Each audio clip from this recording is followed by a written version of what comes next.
Salut à tous et bienvenue sur votre chaîne Info du Barça. Voici une toute nouvelle vidéo dans laquelle nous allons parler de les dernières infos du Barça. Voici les grands points nous allons développer. Premièrement, le Barça régale à Villarreal et continue son sans faute en Liga.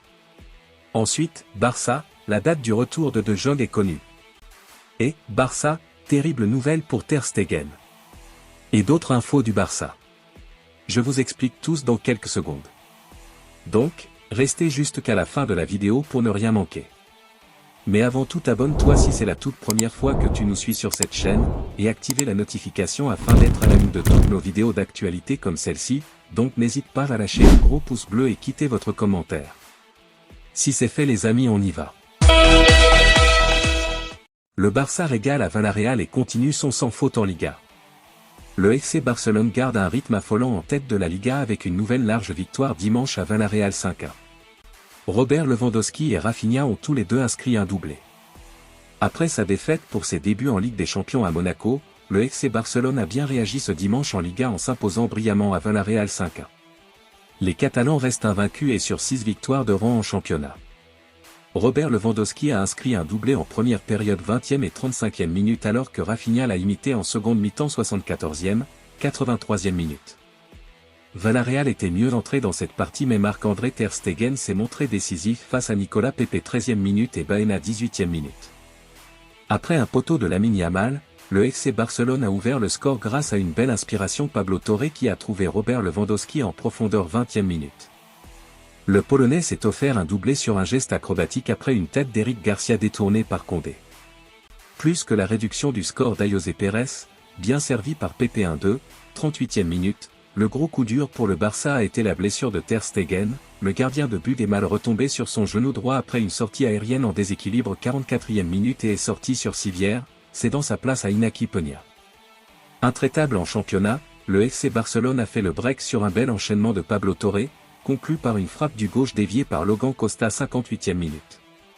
Même si Lewandowski a raté un pénalty 67e minute, les leaders de la Liga ont poussé jusqu'au bout, dans le sillage de Rafinha. L'ex-Rennais a d'abord fouetté une frappe du gauche de l'entrée de la surface qui est détournée par Bailly dans son but 74e minute. Puis, il s'est offert un doublé d'une superbe demi-volée à la réception d'un délicieux extérieur du gauche de Lamine Yamal. Le FC Barcelone plane sur la Liga avec 18 points sur 18 possibles et 22 buts marqués en 6 journées. Les Blaugrana ont désormais 4 points d'avance sur leur dauphin du Real Madrid. L'autre information. L'inspiration géniale de Lamine Yamal pour Rafinha lors du carton à Villarreal. Lamine Yamal s'est encore montré décisif, ce dimanche en Liga, en prenant une part active à la large victoire du Barça dans l'antre du Villarreal. Le crack de 17 ans a notamment délivré une passe décisive somptueuse pour Rafinha de l'extérieur du pied. Dans la foulée d'un Euro 2024 rayonnant avec l'Espagne, on attendait Lamine Yamal au tournant cette saison. Et son entame est largement à la hauteur des espoirs placés en lui. Chaque match est pour le crack de 17 ans l'occasion d'affoler ses compteurs de buts 4 et de passes décisives 5. Une forme étincelante confirmée lors du carton du Barça ce dimanche en Liga sur la pelouse de Villarreal 1-5. À la 83e minute de jeu, alors que son équipe mène tranquillement 4-1 contre celle pilotée par Marcelino, Lamine Yamal est servi dans son camp, le long de la ligne de touche. Il place une accélération, lève la tête et voit la course en profondeur de Rafinha, plein axe. D'un astucieux extérieur du pied gauche, le champion d'Europe lance le Brésilien. L'intéressé ne se fait pas prier pour ajuster Diego Condé. Le Barça poursuit son sans faute en Liga. Les Catalans totalisent 18 points en 6 rencontres et déjà 22 buts inscrits. Ils comptent 4 unités de plus que le Real Madrid, vainqueur 4-1 contre l'Espagnol samedi. Pour les Blaugrana, il était nécessaire de reprendre la marche en avant après l'accro à Monaco, survenu jeudi, en Ligue des Champions 2-1. Buteur au stade Louis II, Lamine Yamal avait été l'un des seuls Barcelonais à la hauteur de l'enjeu. L'autre information. Le successeur de Lewandowski connu. Bientôt, le moment sera venu pour Robert Lewandowski de quitter le poste d'attaquant principal du FC Barcelone. Le Polonais a connu une baisse de forme au cours des 12 derniers mois, mais il est toujours suffisamment prolifique pour justifier sa place de titulaire incontesté. Cependant, Lewandowski devrait partir au plus tard en 2026, ce qui obligera Barcelone à chercher un successeur, étant donné que Vitor Roque ne semble pas être apprécié par le département sportif du club. Il est probable qu'un grand nom soit recherché, et selon Sport, une liste préliminaire de 3 candidats a été établie. La cible la plus ambitieuse est Erling Haaland, même si Barcelone parvient à régler ses finances dans les 18 prochains mois, il existe des possibilités réalistes de poursuivre la superstar de Manchester City. L'attaquant prolifique du Sporting Victor Gyökeres est également envisagé par Barcelone, tout comme Benjamin Sesko du RB Leipzig, qui a marqué contre l'Atlético Madrid cette semaine. Ces 3 joueurs coûteraient très cher, et ne pourraient donc être rentables que si Barcelone parvenait à résoudre drastiquement ses problèmes financiers. Pour l'instant, c'est encore loin d'être le cas. L'autre information. PSG, 80 millions pour Koundé, le Barça n'a pas traîné. Longtemps en difficulté au poste de latéral droit, le Français Jules Koundé s'est parfaitement adapté à cette position. À tel point que le défenseur central du FC Barcelone possède une belle cote sur le marché des transferts. Parmi ses courtisans, le Paris Saint-Germain serait prêt à miser 80 millions d'euros pour le recruter. Il n'y a pas si longtemps, Jules Koundé était considéré comme un point faible en équipe de France. Il est vrai que le défenseur central de formation a mis du temps à s'adapter au poste de latéral droit que lui confie le sélectionneur Didier Deschamps. Mais ça, c'était avant ses performances bluffantes pendant l'Euro 2024. Le cadre du FC Barcelone a en effet reproduit les bonnes prestations réalisées en club. Bien sûr, l'ancien joueur du FC Séville n'est pas devenu un redoutable contre-attaquant. Mais sa fiabilité défensive donne satisfaction à ses entraîneurs, ainsi qu'à ses courtisans sur le marché des transferts. Selon le média catalan, Arsenal et le Paris Saint-Germain s'intéressent à Jules Koundé. Les Gunners seraient prêts à dépenser 50 millions d'euros pour le recruter. Tandis que le champion de France proposerait 80 millions d'euros. Quoi qu'il en soit, les montants présentés n'auraient provoqué aucune réflexion du côté de Barcelone. Au sein de la direction comme dans le staff d'Hansi Flick, le défenseur formé à Bordeaux est jugé intouchable. Et ce malgré les problèmes du club avec le fair play financier de la Liga. L'information confirme la tendance donnée par Sport qui révélait récemment une approche de Chelsea pour l'international tricolore. D'après cette deuxième source, les Blues auraient vite abandonné la piste du Blaugrana qui, à l'image de ses supérieurs, n'est pas intéressé par un éventuel transfert. L'autre information. Le superbe geste de Flick pour des jeunes supporters. Hansi Flick sait comment se faire adopter par les supporters en Catalogne. Débarqué cet été pour remplacer Xavi Hernandez, Hansi Flick était attendu au tournant après la saison compliquée des Catalans l'an dernier. Et il n'a pas beaucoup de temps à convaincre tout le monde.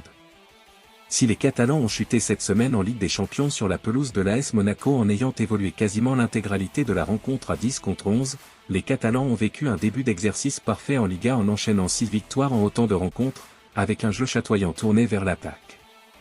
De quoi s'imposer déjà dans le cœur des supporters? En attendant, l'ancien du Bayern Munich fait tout. À la sortie de l'entraînement, là où les jeunes fans attendant pour tenter d'obtenir quelques autographes, il s'est arrêté directement en sortant de la voiture pour venir signer des autographes et prendre quelques photos sous un arrêt de bus alors qu'il pleuvait. De quoi forcément faire le bonheur des jeunes Barcelonais. Un moment capté par un fan présent sur place et qui participera logiquement à la bonne cote de popularité de Flick. L'autre information. La date du retour de De Jong est connue. Le milieu néerlandais, absent depuis longtemps, est plus que jamais sur le retour. Le Barça a tout prévu.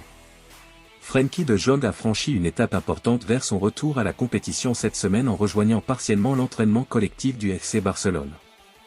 Après une absence de 5 mois due à une blessure à la cheville droite, le milieu de terrain néerlandais a pu retoucher le ballon, bien qu'il ait encore travaillé en partie à l'écart du groupe. Le joueur de 27 ans, qui a manqué le début de saison, pourrait bientôt retrouver les terrains. Selon les prévisions du staff de Hansi Flick, son retour en compétition est envisagé pour début octobre, avec la Ligue des Champions en ligne de mire, lors de la rencontre face aux Young Boys de Berne. En attendant, le Barça préfère prendre toutes les précautions pour éviter une rechute. L'ambition de cette saison est particulièrement élevée avec l'arrivée de Hansi Flick à la tête du club, et Frenkie de Jong devra se montrer irréprochable sur le plan physique et performant pour conserver sa place. Selon Mundo Deportivo, il est probable que De Jong soit disponible pour le match contre Alaves le 6 octobre, juste avant la trêve internationale, une période qui lui offrirait encore 2 semaines supplémentaires pour se remettre en forme. Flick espère pouvoir compter sur lui pour des confrontations majeures à venir, dont le Séville, le Bayern Munich, et surtout le Classico contre le Real Madrid, dès la reprise après la trêve. L'autre information. Barça, terrible nouvelle pour Ter Stegen. Marc-André Ter Stegen, le gardien du FC Barcelone, s'est blessé durant le match face à Villarreal et ne devrait pas revenir sur les terrains durant la saison. Le FC Barcelone a remporté son match contre Villarreal avec un score de 5-1 au stade de la Céramique, bien que cette victoire ait été assombrie par la blessure de Ter Stegen survenue quelques minutes avant la mi-temps. Avant de se blesser, le gardien allemand avait réalisé une performance solide avec 2 arrêts cruciaux, dont un lors d'un face-à-face avec Nicolas Pepe, ainsi que 18 interventions et 15 passes réussies. Des images de Ter Stegen en fauteuil roulant ont circulé, laissant l'entraîneur dans un état de pessimisme lors de son intervention devant les médias à la fin de la rencontre. Nous allons attendre. C'est vrai que cela ressemble à une blessure grave, mais nous allons attendre. En attendant, les premiers signes ne sont pas bons. Les premiers tests indiquent une possible rupture du tendon rotulien du genou droit. Dans les prochaines heures, des examens complémentaires seront effectués pour établir un diagnostic précis ainsi qu'une estimation de sa période d'absence. L'indisponibilité du gardien pourrait durer au moins 8 mois, selon Sport. Par conséquent, Ter Stegen ne pourra pas rejouer cette saison. Il rejoint une infirmerie déjà surchargée avec des joueurs comme Dani Olmo, Gavi, Fermín López, Ronald Araujo, Christensen, Bernal et Frenkie de Jong également blessés. Merci de l'avoir suivi, n'oubliez pas de s'abonner et d'activer la notification pour ne pas rater aucune de nos prochaines vidéos et quittez votre like pour plus d'encouragement. Merci, à bientôt.